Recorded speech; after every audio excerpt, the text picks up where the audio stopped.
Transplante de órgãos. Como isso funciona no Brasil? Quais as dificuldades? Como você deve proceder? O nosso convidado de hoje é Paulo Fernandes. Ele é médico, vice-presidente da Associação Brasileira de Transplante de Órgãos. Não perca, daqui a pouquinho, no Pontos de Equilíbrio.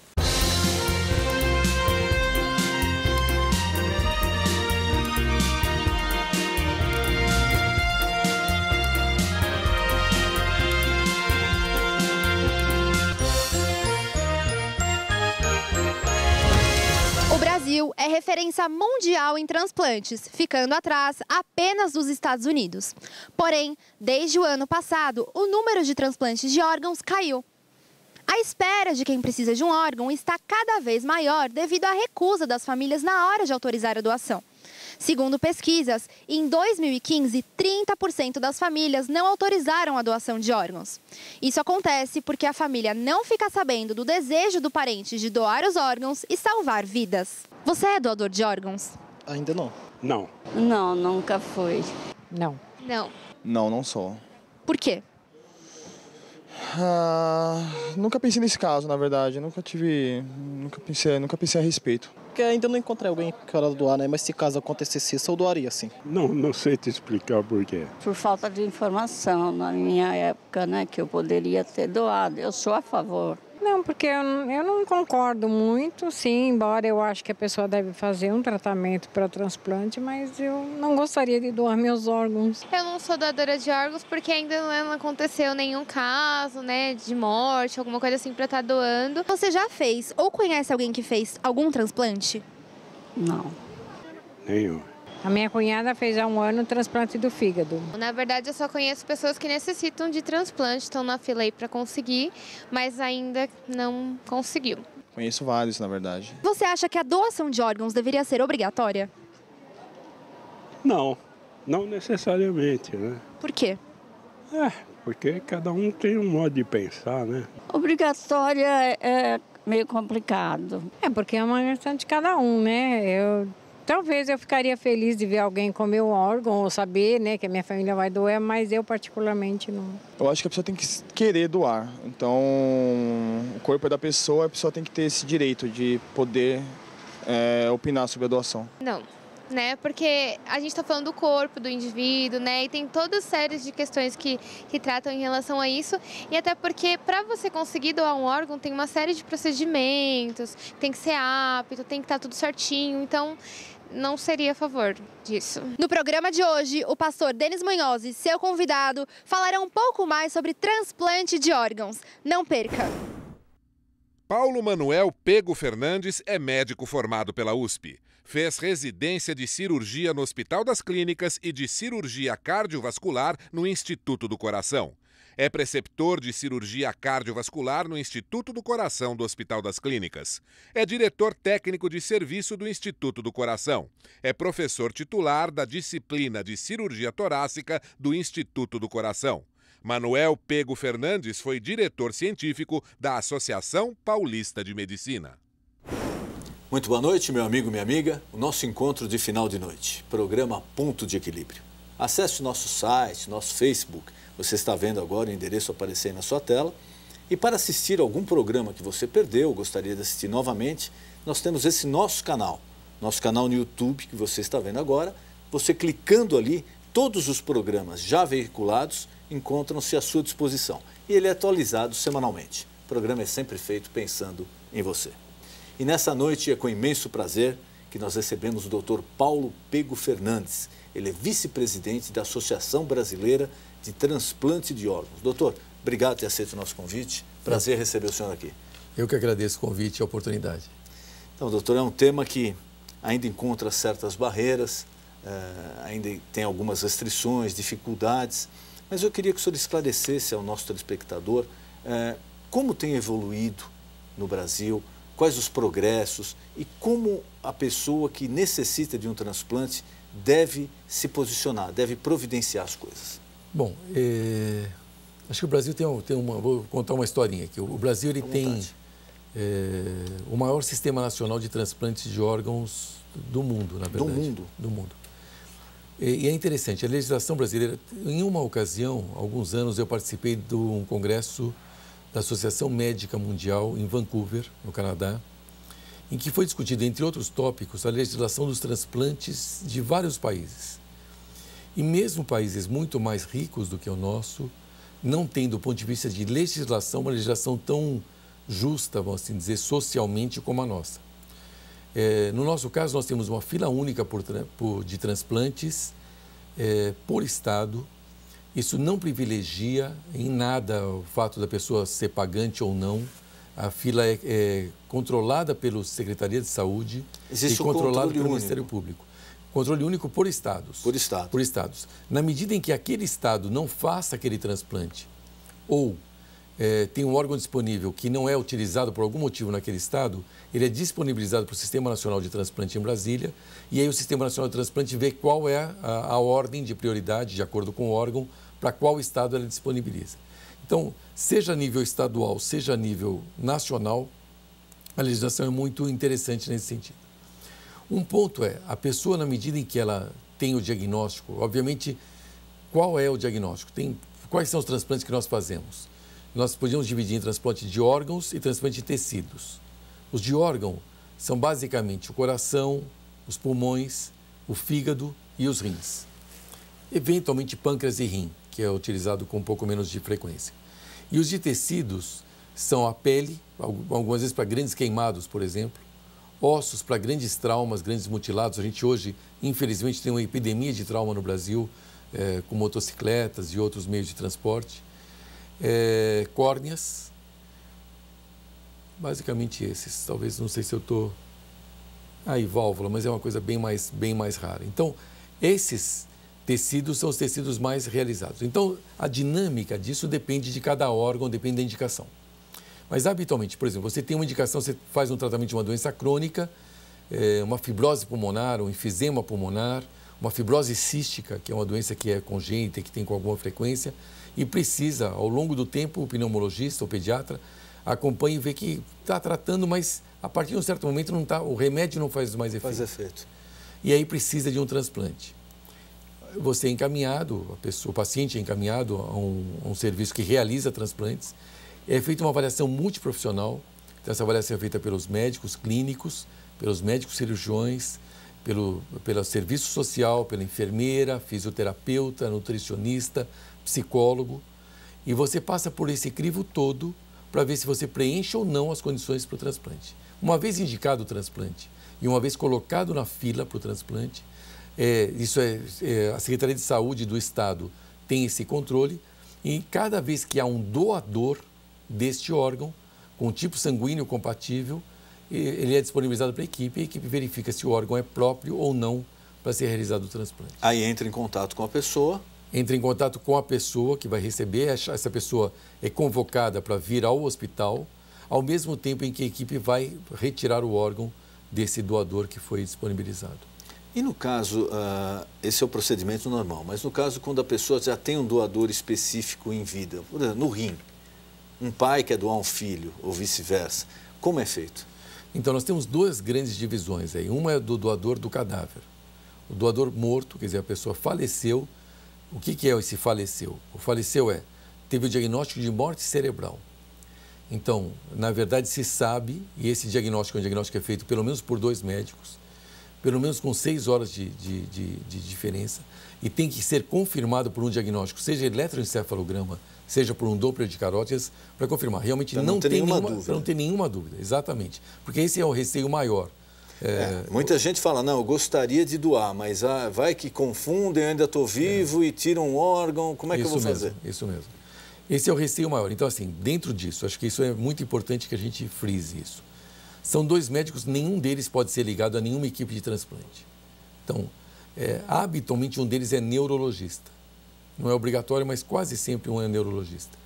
Tem que existir um método de imagem que confirme que o cérebro não tem nenhuma chance de voltar a funcionar. Seja por eletroencefalograma, seja por Doppler de carótidas. Então, confirmou, não tem, é irreversível, tem morte cerebral, a família é contatada. E a família vai dizer, eu concordo ou não com a doação. E concordo com a doação de tais órgãos, ou de outros não, ou de todos, e assim por diante. Mesmo já, porque hoje parece que no RG a pessoa já pode optar se é doadora de órgão ou não. Não mais. Ah, não mais? Na verdade, essa é uma lei, aquelas leis que não pegou, né? É assim, na verdade, nós tínhamos 2 leis que não pegaram em relação a essa questão de doação de órgãos. Uma foi de você colocar no RG, e a outra foi de você ser um doador compulsório. Por exemplo, na Espanha, na medida que a pessoa falece, o órgão não é mais da pessoa, o órgão é do Estado. Então, a doação é compulsória. Então, não é perguntado se doa ou não doa, porque o órgão não pertence mais à pessoa nem à família. Na legislação brasileira, isso não ocorre. A pessoa, obviamente, não tem mais como se manifestar, mas é a família que doa ou que não doa. Quer dizer, em qualquer circunstância tem que consultar a família. Tem que consultar a família. Se a família não doar ou não for contatada, por qualquer motivo, não foi localizada, não vai haver doação de órgãos. Então, a conversa entre as pessoas ajuda muito nessa decisão, porque é uma decisão difícil, habitualmente são pessoas jovens que acabam sendo doadores, muitas vezes são mortes súbitas, mortes repentinas, por trauma, por acidente, por homicídio. Não, e a decisão tem que ser tomada em curto prazo, porque tem um tempo útil ali, né? E num momento de dor, né? É um momento muito difícil. Exato, lógico. É um momento muito difícil. Então, dentro dessa conjuntura porque não dá aquela, espera, olha, eu vou reunir a família inteira, amanhã eu te ligo, amanhã eu vejo. Exatamente. Tem que ser ali rápido, né? Exatamente. Então, dentro disso, o fato de nós conversarmos hoje, por exemplo, sobre isso, o fato disso eventualmente suscitar que as famílias conversem entre elas sobre esse assunto, facilita muito. Porque alguém fala, olha, se eu falecer, eu quero ser doador, ou eu não quero ser doador. Então a família já sabe, puxa, ele queria doar se falecesse. Então a família certamente segue a opinião de quem faleceu, né? Então, caso isso não tenha acontecido, aí a família tem que decidir no momento o que ela acha melhor, né? No caso do doador, que a gente estava falando, doador específico em vida. Isso, e do doador falecido. Agora, voltando à sua pergunta, do doador em vida. O doador em vida, ele pode doar, por exemplo, jamais poderia doar um coração, obviamente. Sim. E não vai doar uma córnea também, porque ele vai deixar de enxergar. Então, quais são os órgãos que são passíveis de doação em vida? O mais conhecido de todos é o rim.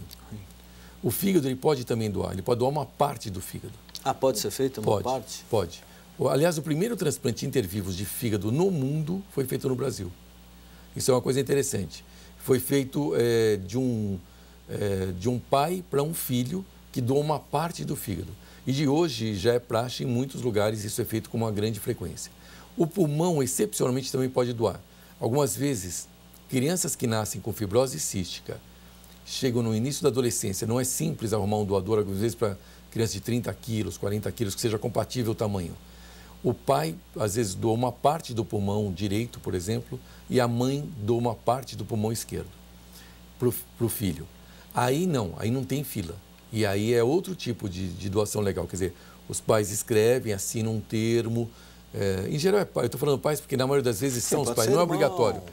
Pode ser irmão, pode ser primo, mas na legislação brasileira, para evitar tráfico de órgãos, que é uma coisa muito dita e felizmente não realizada a nível nacional, você não é muito difícil alguém não aparentado poder doar, para evitar que a pessoa assine até que está doando e na verdade está sendo vendendo ou coisa que vale. Então isso na nossa legislação é absolutamente coibido. É coibido. Aí nesse caso é só burocracia ali entre o médico, o hospital, de datas, de ver a compatibilidade. Exatamente, tem que assinar, acho que se não me engano perante um juiz. Ele tem que assinar explicando que sabe dos riscos da doação, papapá. E aí o pai e a mãe, na maioria das vezes, ou primos, ou irmãos, assinam dizendo que concordam em doar o rim, ou doar uma parte do fígado, ou doar uma parte dos pulmões. São basicamente essas situações. Qual o órgão mais transplantado, doutor? Então, dos órgãos, o órgão mais, assim, o tecido mais transplantado é a córnea. A córnea é mais transplantada direto. Agora, se for o órgão sólido mais transplantado, é o rim. Nós temos em torno de 5.000 transplantes de rim por ano. E temos em torno de 16.000 transplantes de córnea por ano. Então, é um número muito grande. O fígado, em torno de 2.000 transplantes por ano. o coração em torno de 300, 350 por ano e o pulmão em torno de 100 transplantes por ano. Esses são os números brasileiros na média dos últimos anos, um pouco, às vezes um ano um pouquinho mais, um ano um pouquinho menos. E a espera desses órgãos, doutor? A espera é grande. A demora? A espera é grande. Eu estava vendo isso até um registro da BTO, que saiu recentemente, mostra que hoje, na fila para receber algum órgão, tem 30 mil brasileiros, 30 mil pessoas aguardando o transplante. Infelizmente, tem alguns órgãos que, por exemplo, se você não doa a córnea ou não recebe a córnea, a sua qualidade de vida é muito ruim, mas você continua vivo. No rim, piora um pouco a quantidade de vida, mas piora principalmente a qualidade de vida, porque faz diálise. Faz diálise, mas vive. O coração, o pulmão e algumas vezes o fígado, dependendo da doença, não tem essa opção. Então, ou ele recebe o transplante ou ele morre aguardando o órgão. Infelizmente, tem uma mortalidade na fila que não é pequena. Por isso que é muito importante as famílias, na medida que sejam solicitadas, lembrar disso, porque cada pessoa falecida, ela pode ajudar até em torno de 10 pessoas aproximadamente. Então, teve uma propaganda, na verdade era uma campanha publicitária que foi feita há alguns anos atrás, que era o Chiquinho Scarpa enterrando o Bentley, né? Muita gente viu isso. E eu mesmo fiquei chocado, falei, puxa, ele está mais louco do que nunca, pensei, né? Enterrar um carro desse. Enterrar um carro desse, para que enterrar? E aí depois, na hora, ele mostrou que se muita gente, ou quase todos, ficaram chocados porque eu estou enterrando um carro, todo dia são enterrados bens mais preciosos que esse, que são os órgãos, né? Então, isso realmente é uma coisa que eu achei muito oportuna, isso, porque a gente não lembra isso no dia a dia, né? E realmente, cada pessoa, que, claro, depende de idade, depende de várias coisas, de várias condições de saúde, não são todas as pessoas que podem ser doadores, por motivos diversos. Mas, certamente, muitas pessoas, hoje, todo dia, todos os dias, poderiam ser doadores de coração, dos 2 pulmões, dos 2 rins, das 2 córneas, do fígado, de pele, de osso, e que ajudaria essas 30 mil que estão na fila hoje, e isso nem sempre é lembrado, nem sempre é feito por motivos diversos. Então, quanto mais nós fizermos isso, nós estamos ajudando muitas pessoas e melhorando a sociedade como um todo, né? Acho que essa é uma questão de solidariedade que precisa ser lembrada mesmo no momento de dor, no momento difícil, certamente. Precisa ser lembrada. E o prazo de validade desse órgão? Porque me comentaram já que tem alguns órgãos que têm que ser usados com uma certa rapidez, né? Porque podem se perder. E às vezes quando quando não se conseguiu contato com a família, ou a família ainda não tomou essa decisão, em horas ou em dias, como funciona isso? Por exemplo, alguém morreu, uma jovem morreu num acidente, então em tese ela poderia doar coração, rim, córnea, pulmão. Qual a durabilidade desse órgão? Então, esse é um outro ponto importante. Veja, e por isso que eu voltei a falar do conceito de morte encefálica. O conceito de morte encefálica, ele está bem estabelecido no Brasil, talvez há uns 30 anos. Os transplantes são relativamente recentes, né? Quer dizer, na verdade, se a gente for pegar os transplantes mesmo de órgãos sólidos, eles começaram a ser uma realidade a partir da década de 80. Se a gente for olhar isso do ponto de vista de humanidade, é muito pouco tempo, né? Porque aí a imunossupressão melhorou muito, os remédios melhoraram muito e começou a ter uma sobrevida grande e boa nesses órgãos. O rim era uma exceção. O rim na década de 60 já era uma realidade razoável. Mas coração, pulmões e fígado, eles começaram a ser uma realidade de fato a partir da década de 80.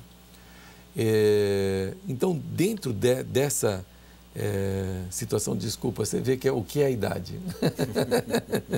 Eu fui dar uma volta para te explicar o fio da meada e acabei perdendo. O prazo da validade do órgão. O prazo da validade, mas é por causa da morte encefálica, é isso que eu quero frisar. Veja, a morte encefálica significa o quê? Qual é a grande causa de morte encefálica no mundo? No Brasil também mas no mundo, se for pegar na Europa, nos Estados Unidos, Canadá, 80%. No Brasil talvez seja uns 50%, 60%. É o derrame cerebral. Então nós temos alguém tem um derrame cerebral e com isso existe uma morte cerebral. No Brasil, infelizmente, nós, como eu falei antes, nós temos uma epidemia de trauma que mata entre 50 e 60 mil pessoas por ano e de homicídios que matam outro tanto. É uma guerra. É uma guerra. Na verdade, só para pegar esse gancho da guerra, uma coisa que chama muito a atenção, o número de soldados americanos que morreu em 10 anos na Guerra do Vietnã e que todo dia a gente ligava o jornal, saía que morreu um, morreu dois, foram 50 mil, 55 mil soldados americanos que morreram em 10 anos no Vietnã. Nós perdemos isto por ano no Brasil, a maioria de jovens, por tiro ou facada, e nós nos habituamos a essa tragédia e raramente dá uma notícia. Ficou comum, infelizmente. Ficou comum, né? todo dia. Não, do Iraque mesmo, o número de soldados americanos agora, a última guerra do Iraque não chegou a 60 mil. Não, muito menos. E a gente perde mais menos do que isso por ano em homicídio aqui. Muito menos. E outro tanto por trauma. Boa parte atropelado, boa parte, infelizmente, em cidades maiores, por motociclistas e por acidentes de carro, de ônibus, seja lá do que for. Então, dentro disso, o que eu quero frisar nisso? Voltando ao que o senhor me perguntou. O diagnóstico é de morte cerebral. Então, a pessoa, por exemplo, se teve um trauma muito grande, que destruiu o tórax, destruiu tudo, provavelmente não vai conseguir ser um doador. Mas, se teve um trauma, principalmente na cabeça, que teve morte cerebral, mas os demais órgãos não foram lesados, certo. E que a morte cerebral, quer dizer, ou seja, tem um trauma cerebral tão grave que é irreversível. Então, essa é a pessoa que vai conseguir doar coração, que vai conseguir doar pulmões, fígado e rim. A córnea é um pouco diferente. A córnea pode estar nada funcionando, ela ainda tem 6 horas que pode ser retirada após a parada circulatória, a parada do coração, de tudo. Os outros órgãos, o que acontece? A família doou, por exemplo. Se a família foi contatada e não doou, não doou. Se a família não foi achada, não foi achada. Mas se a família foi achada e doou, a partir daí se desencadeia um mecanismo em que são chamados os receptores. Então, a pessoa algumas vezes está em casa, algumas vezes já está hospitalizada, desses órgãos que vai receber, e é feita uma cirurgia nesse doador para ser retirado esses órgãos. Né? Então, a partir da retirada do órgão, é que começa a contar o que a gente chama de tempo de isquemia. Então, por exemplo, nós retiramos um coração agora. A partir da hora que nós retiramos esse coração e vamos implantar esse coração em algum paciente, nós temos em torno de 4 horas, entre a hora que tirou e a hora que o coração já tem que estar implantado. O pulmão... Já tem que estar funcionando em outro corpo. Exatamente. 4 horas. Até 4, estourando 4 horas e meia, 5 horas. Mais do que isso, o coração dificilmente vai voltar a funcionar. O pulmão tem em torno de 8, 10 horas. O rim pode ser feito com mais tempo, 24, 36 horas. E o fígado também em torno de 24 horas. Então, os 2 órgãos que têm menor tolerância, e por isso são os menos, também por isso, não só por isso, mas também por isso são os menos realizados no Brasil, é o que tem maior demanda reprimida, vamos assim dizer, são o coração e os pulmões.